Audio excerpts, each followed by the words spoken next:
Dark Side of the Ring this week was the penultimate episode of the season on the Walking Riot, Missy Hyatt, or as she calls herself, the First Lady of Wrestling. First Lady of Wrestling will always be Miss Elizabeth to me. And if you want to be technical about it, Elizabeth debuted as Macho Man's manager in August of 1985. Missy didn't debut for World Class until September. So Liz has her beat. Funny enough, George Scott, who was booking for Vince at the time, he had suggested Missy for the spot as Savage's manager, but he wanted to go with his wife instead. So that's how Liz got the gig. Imagine a young Missy Hyatt as the manager for the Macho Man Randy Savage. Would have been a very interesting combo. As a younger fan, I knew of Missy. I didn't really see much of her because I wasn't watching World Class back then, and even her work in WCW. You know, what I saw of her was very limited to the stuff that she did as a host and, a little bit as an announcer. Not really so much as a manager. But she was a smoke show, and all the wrestlers thought so too because she's been with many of them. It's kind of hard to keep track of them all. It's like when you go to the deli counter and you have to pull one of those tickets to wait in line. And she's been very open about it. I mean, you watch any shoot interview with her, she's openly commented on the size of all of their dicks. I mean, this is hardly a secret. She never slept with Batista, though, so that question remains unanswered. I wouldn't call this one of their stronger episodes. It wasn't bad. It just wasn't as interesting as some of the other ones they've done. But I did learn some things about her that I did not know coming into it, so it was insightful at least. For example, I did not know that she was adopted at birth, and she apparently was a nightmare as a child. Her parents never said no to her, which she admits was a big mistake and led to her thinking that she could get whatever she wanted. She wrecked her car as a teenager like 9 times. Each time her dad would just buy her a new one. Her dream, though, was to be on soap operas and to be the next Susan Lucci. I still can't believe it took Susan Lucci 19 tries to finally win a daytime Emmy, but damn it, she finally did. Anyway, she's watching television one day with her father, and they come upon Georgia Championship Wrestling, and Michael Hayes is turning on Terry Gordy. Big angle. And she instantly fell in love with wrestling. As someone who wanted to get into soap operas, why not a male soap opera, I guess? So she had pictures of Wildfire Tommy Rich on her walls when she was younger. So it was very cool for her to meet him one day and get a picture with him and then hook up with him, even though she says Tommy denies it. Well, I mean, maybe the reason Tommy denies it is because she was 17 years old when she gave him that blowjob. Okay? Or at least that's what she said in her U-Shoot many years ago. I would deny that too if I were him. Jake the Snake Roberts was her first wrestler boyfriend, the choir boy that he was back then. And she has claimed that the first time she ever did cocaine was with Jake and Road Warrior Hawk. And she's also said that Jake would give her Halcyon pills, which is a benzo. She has ADHD, and being ADHD and taking coke was a bad combo. So this woman would be just climbing up the walls. So he would give her Halcyon to, basically make her pass out. And she would wake up the next morning and she wouldn't remember anything. A lot of wrestlers back in the 80s there's all kinds of terrible stories about them spiking women's drinks at bars, and they would do it to other wrestlers as like a rib. They called it H-bombing. The Rockers were notorious for that, but they were hardly the only ones who did it. Missy actually told a story a long time ago once of being H-bombed and almost passing out as she remembers another valet who got H-bombed and was almost raped by a quote-unquote born-again wrestler, a so-called born-again wrestler. She said it started as a rib where they were only going to shave the girl's eyebrows off, but then it turned into something much worse. And this is the kind of shit that went on back then. And that's tame compared to some of the other things that I'm sure we'll never even know about. But it was while she was still with Jake that she came across World Class Championship Wrestling on TV. And she saw Precious and Sunshine. They were getting into a cat fight. And she turned to Jake and told him, that's what I want to do. So he, advised her to send photos into them. And they hired Baby Doll instead. But after she and Jake broke up, she ended up meeting Hollywood John Tatum. And the two of them fell in love. Tatum ended up in World Class, and he asked David Manning about bringing his girlfriend in to be his valet. So they brought her in. David Manning even said when he was introduced here in the episode, "You can blame me for getting Missy Hyatt into professional wrestling." They also interviewed Bonnie Blackstone for this. That was a blast from the past. I haven't heard that name in ages. The two of them were friends. I remember Bonnie Blackstone in the WWF for a cup of coffee as an interviewer for a few months back in the mid-90s.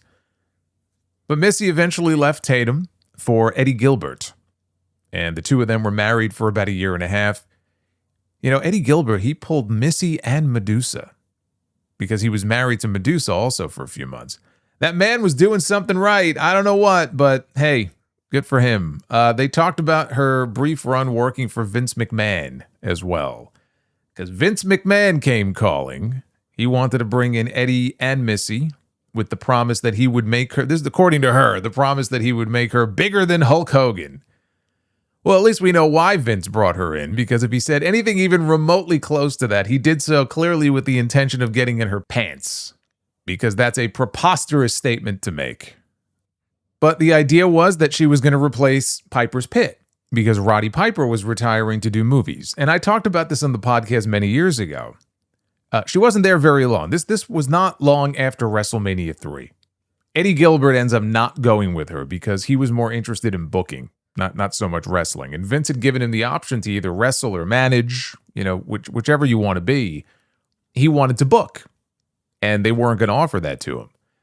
But Missy goes. She got a deal for $1,000 a week, plus all expenses paid. And they had her hosting a talk show segment called Missy's Manor. And they taped a bunch of these Missy's Manor segments for television where she interviewed names like Randy Savage and Elizabeth, Harley Race and Honky Tonk Man, Ken Patera, Adrian Adonis, Bobby Heenan, a bunch of others. And they were taped for TV, but the segments were so bad they never made the air. And Missy got all the segments. She got access to all the segments many, many years ago, and she put them up on her YouTube channel. And the segments are still up if you ever want to go check them out.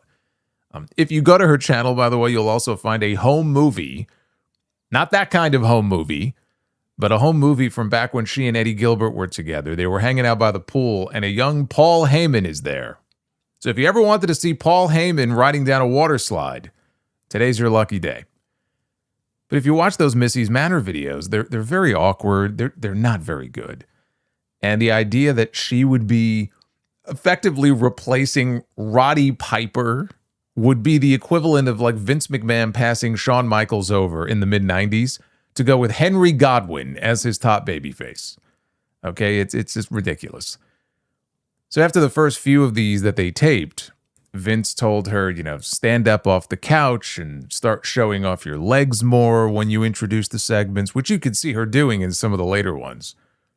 But in the episode, she said that Vince bought her the leather clothes that you see her wearing in the segments. He wined and dined her, taught her how to play blackjack, because they were in Vegas. And I remember her talking about this previously. I think they were at a dinner with other people. I think Dick Ebersol was there. Gene Okerlund was there.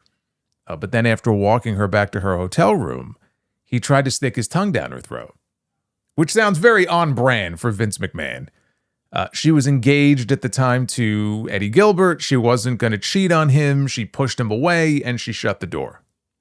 This would have happened less than a year after the Rita Chatterton stuff, after she accused Vince of raping her in the backseat of his limousine. So she feels like after that, Vince basically had it out for her. Like whatever push he was going to give her basically went down the drain. And she said she felt more comfortable ad-libbing, and he didn't want her to. He wanted her to stick to the script and told her exactly what to say. And it came off very awkward and very stilted. I mean, just objectively, if you watch the segments, they're terrible. Like, I'm not saying that she didn't kill her career there by rebuffing his advances. That's probably exactly what happened. But there's a reason that none of these segments ever aired on TV, because they didn't belong on TV, because they were fucking awful. So with Missy's Manor dead, Vince offered her a different position. He said, you can be one of my fedorettes. You might be saying, what the fuck is a fedorette? Fedorettes were the ring girls that you would see on TV. They were usually, remember those little carts they had at like WrestleMania 3 and WrestleMania 6 where guys would ride them down to the ring? When they got down to ringside, the women would be there to kind of unhook the rope so they can get off the cart. Those were the fedorettes. Or they would be the ones that would collect the ring jackets before each match. She had no interest in this. And that ended her run in the WWF. She lasted all of 6 weeks. If you go back and watch the very end of the Missy's Manners segment, by the way, that she did with Rick Martel and Tom Zenk, that the segment is like 2.5 minutes. It's not very long. It is unwatchable. But at the very end of it, as Missy is walking off with them, if you listen closely, you can hear a young child in the background call her a fucking bitch. I would have expected that from kids in the crowd in 1997, not 1987. But she ended up in WCW, and Dusty Rhodes promised to make her a star, and he did use her a lot. She did interviews, she hosted shows with Jim Ross, she hosted shows with Tony Schiavone. Yeah, it's wild, though. It's wild to think that Missy and JR actually dated. And I don't mean like back in the early 90s when all of this was going on. Like, I kid you not, this would have been a couple of years after JR's wife passed away. He and Missy dated for like 2 years. After he moved to Jacksonville, he started working for AEW. And I just remember her saying that he rocked her world. It's a good thing I'm recording this before lunch. If it was after, it would be all over my keyboard right now.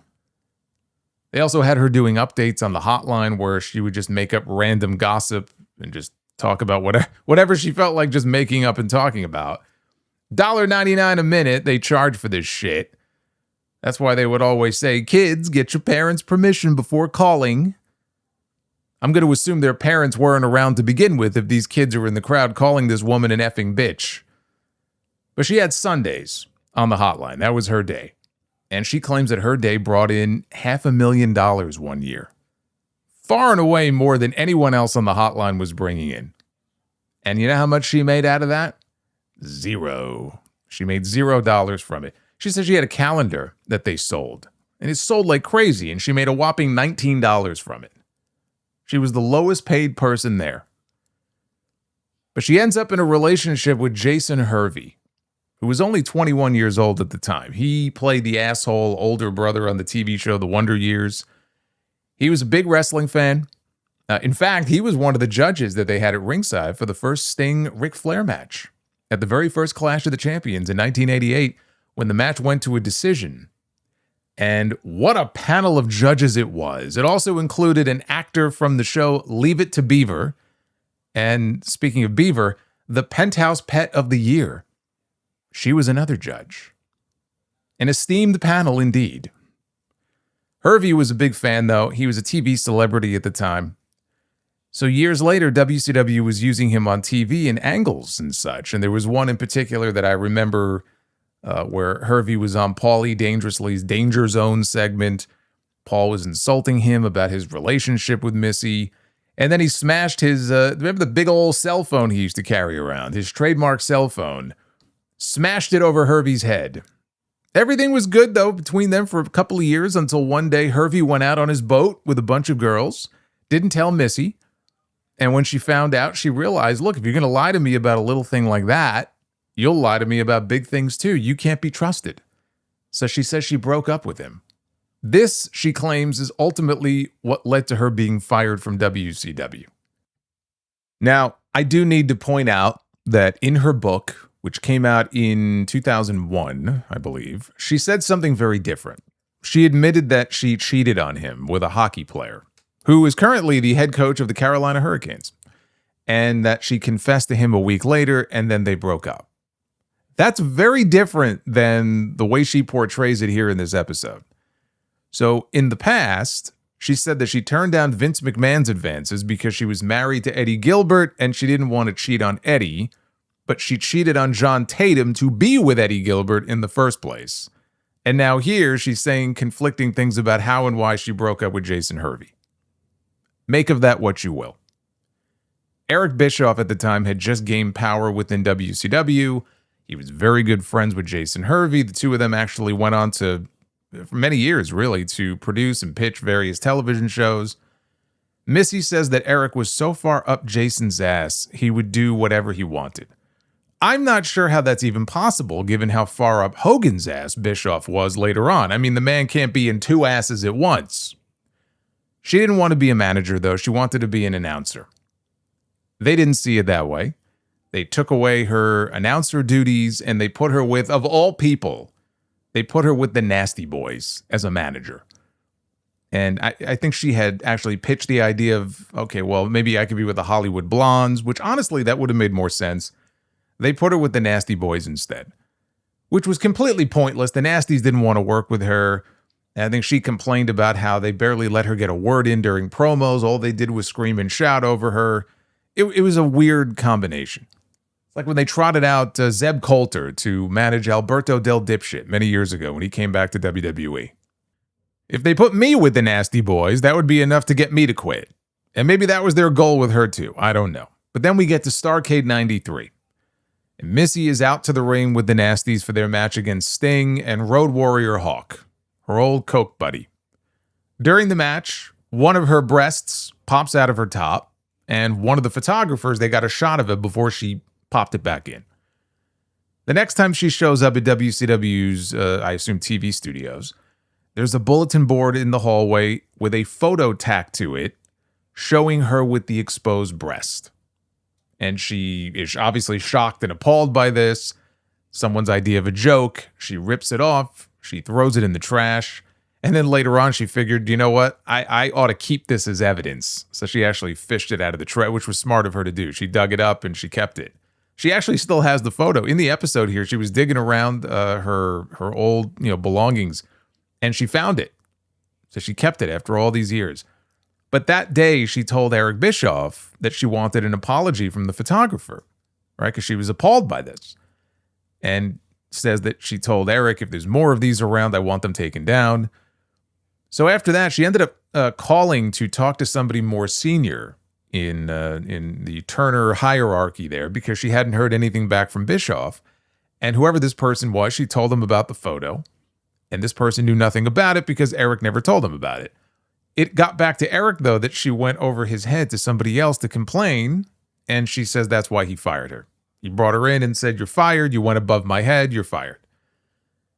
They played audio from a Bischoff interview in 2024 saying that, well, it had nothing to do with her going over his head. He claims he fired her because she didn't want any other women in WCW. She put on this tirade and she acted like a child. He didn't want that type of person on the roster, so he fired her. And I looked it up. That audio was actually from his podcast. And to give a little more context to Eric's response, he said that she turned into, in his words, a complete bitch. And he said that he brought in Sherry Martel. Missy saw Sherry and she went ballistic. Why is she here? What is she doing here? And because this took place in front of other WCW employees, it gave him cause to fire her. So he did. Now, they did bring in Sherry as a babyface to manage another team. I can't remember what team it was, to take on the Nasties. I think they even taped stuff for TV that never aired. With Missy gone, Sherry ended up getting repackaged as a heel instead. I think she managed Ron Simmons for a little bit. His run didn't last very long. And then she ended up managing Harlem Heat. So there were clearly plans for a Missy Hyatt, Sherry Martel feud in 94. Whether or not you believe Bischoff's version of events, it depends on how credible you think Bischoff is. Missy went home, and obviously very depressed about the way everything worked out. She's just been fired. She took a bunch of Xanax. She drank some wine. Bad combination. She credits Brutus Beefcake with coming over because she called him. And he came over, he made her throw it all up, and basically saved her life. But she insists that Hervey told Bischoff to get rid of her, and Eric would do whatever his friend wanted. So she absolutely 100% believes that it was Jason Hervey who was responsible for getting her fired. Anyway, she calls a lawyer because having that photo posted up in the office like that, she said, constituted defamation of character. Whoever posted that photo and then they left it there, that was a fucking stupid thing for them to do. She sued them. She sued them for a host of different things: discrimination, equal pay, royalties that she felt she was due. I looked it up. WCW tried to get her suit dismissed on the basis that she was an independent contractor and not an employee. And so because of that, Title VII did not apply to her. Title VII is a law that stops employers from treating their workers unfairly. Her lawyer had sued under Title VII. They ended up going to mediation. A few years later, they settled. She says, this is the first time I think that she's publicly said what the settlement figure was, settled for $175,000, of which the lawyers took 40%. So that's not what she walked away with, but 40% less that is what she got. Once the lawsuit got settled, at the end of 96, Paul Heyman brought her into ECW in 1997. And as Jim Cornette said, ECW was the last place that anyone with depression and substance abuse issues should have been working at that time. But my favorite Missy Hyatt story from ECW, they didn't mention it here, but it was when they brought in this guy, Paul Verlins, who was a former UFC fighter. And they brought him in to do a job for Taz because they were trying to really build Taz up as this legit tough guy, destroyer type. What better way to do that than to bring in a guy that's a former fighter, physically bigger than him? So that night, Verlins was hesitant to do the job for Taz because he felt like it wouldn't be realistic for a fighter like himself. And he was like 6'6", 6'7". It wouldn't be realistic for him to lose to a guy who was so much smaller than him. So he didn't want to do the job. So Heyman goes over to Missy Hyatt, and he asks her to use her means of persuasion, let's say, to convince Verlins to do the job. She says that she promised him sexual favors. He agreed to do it, and then when he came back to the locker room wanting what was promised to him, she told him, "I don't fuck jobbers," and left him hanging. And then supposedly he threw a fit and he tore up the locker room. Amazing. ECW was something else. They touched on the Wrestling Vixens website that she launched years later with Tammy Sitch and some other women, where they would pose half naked or naked, in the case of Missy, on the site. Basically OnlyFans, before OnlyFans was ever a thing. And she claims that she cleared $80,000 in the first month. That didn't last. She claims other people involved took advantage of her and the money dried up. I mean, of course it dried up. Once people saved those photos and shared them for free, there was no need to pay for it anymore.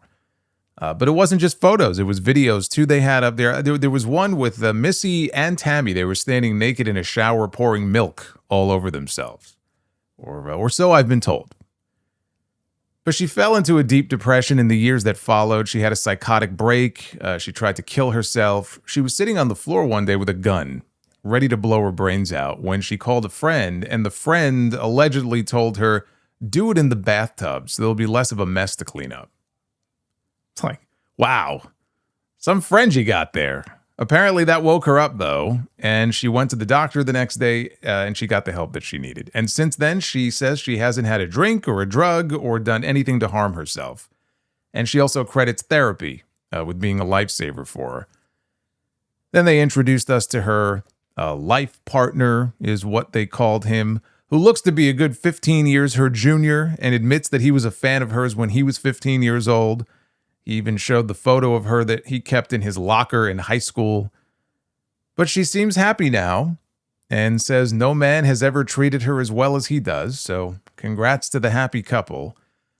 Yeah, she sounded like a handful when she was younger, and she places blame on a lot of different people for different problems that she's had. But the wrestling business was full of scummy people back then. So I don't doubt that a lot of what she had to say here, is it entirely accurate? I mean, who's to say? But as I pointed out earlier, there are some inconsistencies with one or two of her stories, just based on things that she herself has said in the past. I'm glad her story had a happy ending, though, when so many others on this show don't. We have one episode left to go, the season finale, and that's on Zach Gowen. And then we're done with the dark side, at least until a season 8. Assuming there is a season 8.